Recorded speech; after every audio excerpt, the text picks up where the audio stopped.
fish is definitely. How'd you get so good at casting? Been doing this crap with everyone. I still got a long ways to go though.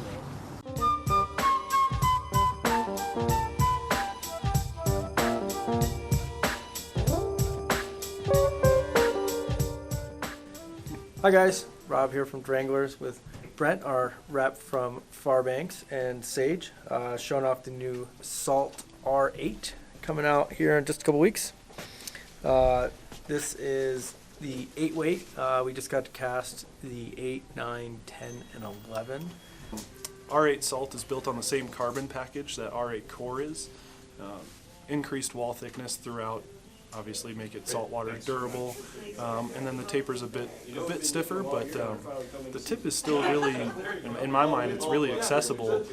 But the butt section is plenty of power, fighting fish and for casting heavier lines. So it's a pretty fun and versatile rod to cast.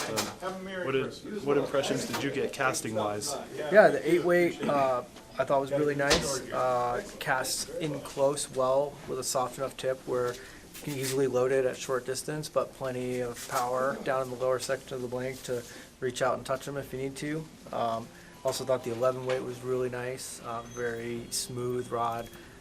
Sometimes in those heavier weights it can get a little broomstick feeling, but that was really smooth. Be a great tarpon rod. The 10 weight too, for smaller tarpon or permit on a windy day was a really nice rod as well. Yeah. And to go along with that, Sage is also releasing a new flats reel called the Enforcer. This is going to replace the Spectrum Max, and basically it's just a little bit burlier of a Spectrum Max, not quite as burly as the Thermo, and the internals of the drag have been upgraded a bit. There are now 5 pucks on the drag system instead of 3, so you get increased drag surface, better smoothness, and a little bit better heat management. So really consistent reel, still has the 360 degree full drag pressure revolution, and really a nice pairing with the R8 Salt. It's a flat style reel, not too burly, not too light, so awesome reel to go along with it. Yeah, comes in at $575, so a nice price point too. I thought it was some good updates. Over the old reel, a lot more drag pressure, definitely some more rigidity to the reel, so a little bigger drag knob, easier to handle. So, yeah. Yep. One other feature on the reel that a little one, but you can see the reel foot. The corners on it are rounded. So if you want to wrap your leader around there, you're not going to kink the leader.